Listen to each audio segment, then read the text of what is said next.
How to chain stitch and single crochet. First, wrap your yarn, twist, and move the short end of your yarn out of the way. Wrap your working yarn under, around, and then over the hook towards you.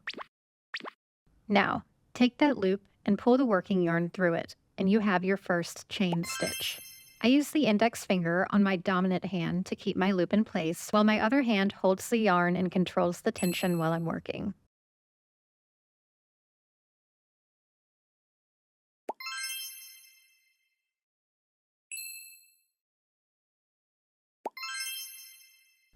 Pulling your working yarn too tight will make your chains impossible to work into, so practice chaining until you've got a loose, even tension.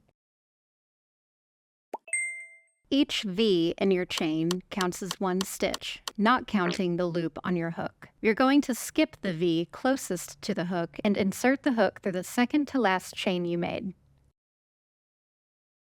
Make sure your working yarn is wrapped over your hook towards you and use the hook to pull it through the chain. Now there are 2 loops on your hook.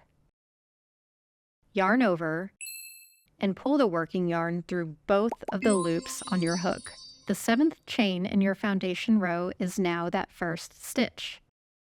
Let's do that again.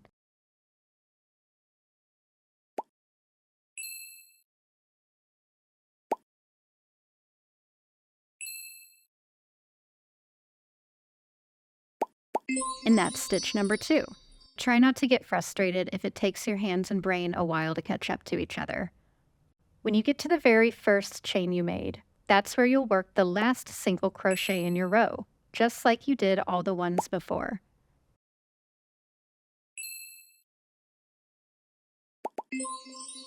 Before you start your next row, you'll need to turn your work.